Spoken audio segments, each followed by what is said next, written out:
And we thank you so much for joining us this morning. We come to you live as we continue our coverage of the memorial ceremonies for former First Lady Rosalynn Carter. There is a motorcade that has just arrived at the Carter Center here in Atlanta. That is where Mrs. Carter has been lying in repose so that the public could have their opportunity to honor her. We see the casket being carried now to the vehicle that will transport the former First Lady to where a private memorial service will be held this afternoon. Yeah, they're going to take her body to Glenn Memorial Church, Aisha, where they're going to have the ceremony right there on the campus of Emory University, where they will have a special private tribute service happening later today. And live at the Carter Center right now, our Christy Diaz has been on this story since the very beginning as we continue to watch this procession here. There has been such an outpouring of support. Now, we know that lying in repose ceremony yesterday was from 6 until 10 p.m. We saw parents bringing out their children to show them the importance of this moment and to really learn this part of history. It's like we're flipping a page in a history book, witnessing this, a life, a legacy, passing away at 96 years old, Jonathan. Yeah, just an incredible legacy. And again, this service that will be happening in just a bit later this morning or this afternoon will be a private service. A number of dignitaries flying here into Atlanta to pay their respects and tributes to the former First Lady. Of course, President and Mrs. Biden expected to be here today, along with a host of other former First Ladies, Michelle Obama, Melania Trump, Mrs. Bush as well being here. A lot of people coming to pay their respects again here for this private service. And Jonathan, we see on this list here, it is all the living former First Ladies, including the current First Lady. And I think that just shows such a show of support, not even all of them attending with their husbands, but just really showing it's sort of like a sorority or an honor code of sorts. Only they know what that role was like, what it was like to sort of make it your own.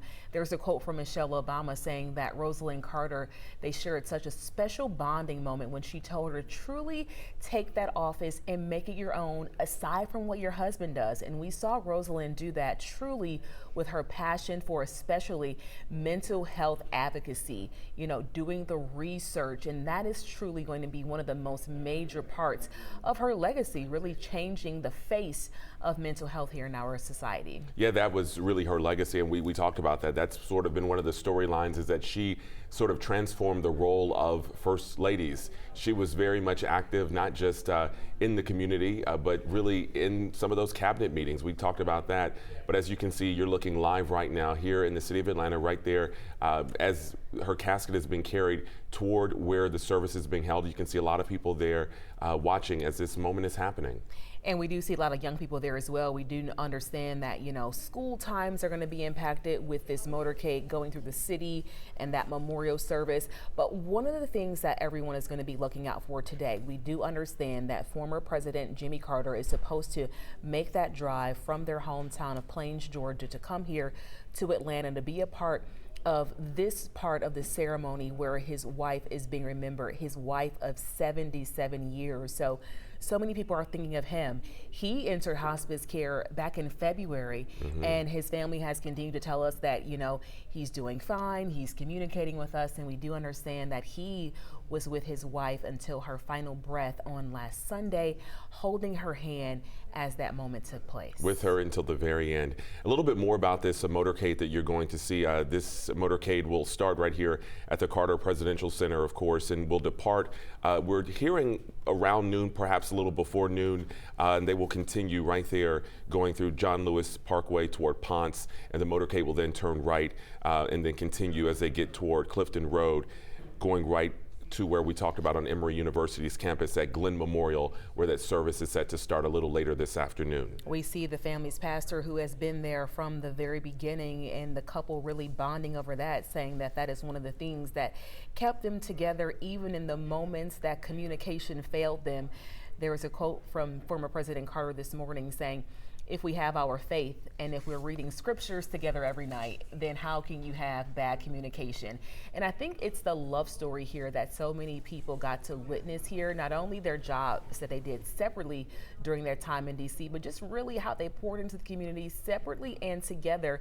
Once they came back here, they could have gone anywhere, but to come back to the Atlanta area, their special ties to Emory, their special ties to Plains, it just speaks so much of how they felt about Georgia. And Georgia loved them right back. That's that's the thing. We've seen so many people love the Carters, and we've heard so many special stories about Mrs. Carter this week, just about how real she was, how authentic she was, but also how active she was.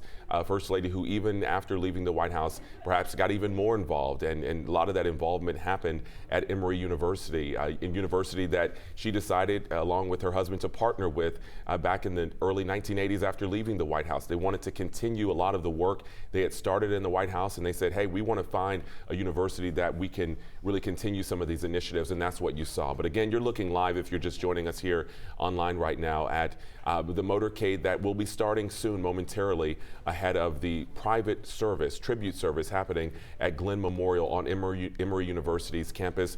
Mrs. Carter's casket is there, inside the hearse there, and the motorcade is looking like it will be on its way, heading toward the chapel, and you see many people, family, friends, onlookers, just paying their respects. And it's really a somber moment, but when you reflect on the life of a woman who lived to be 96 years old, and just the list of accolades that we've highlighted here just since her passing on Sunday, it really makes you stop and think about the impact that you have. What are you doing with the time that you have here? Just all the things that we've heard, and just her heart of service, and really a heart for caregivers as well.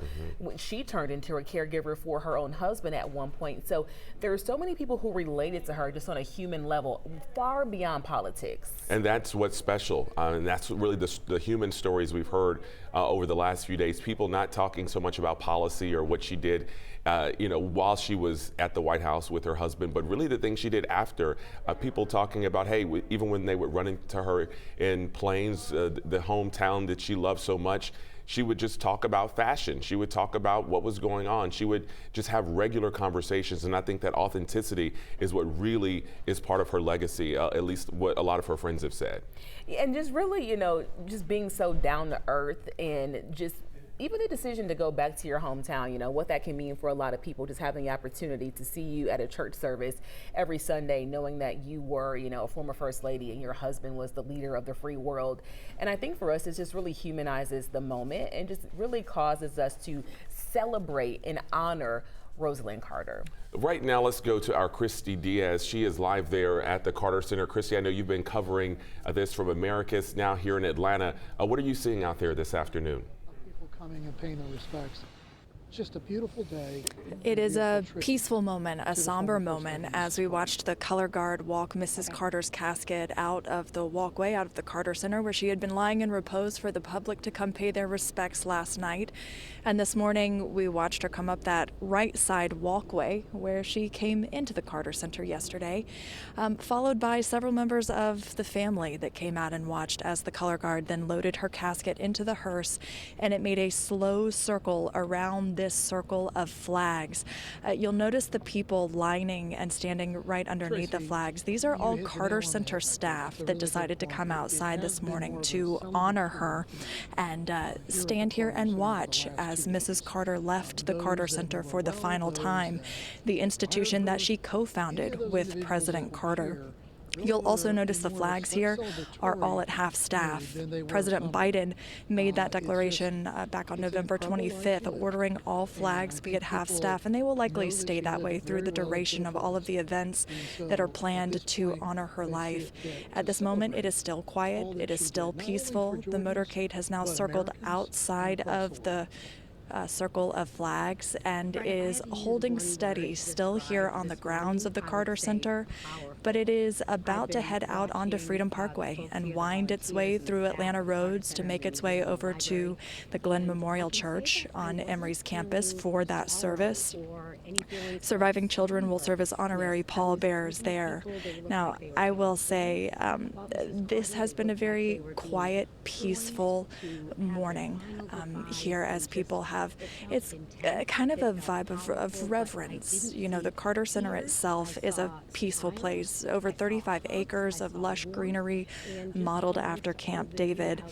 And the mood this morning has seemed to reflect that, the reverence of what it means for Mrs. Carter to leave this institution that she founded and did such important global work here for so many years, decades, really.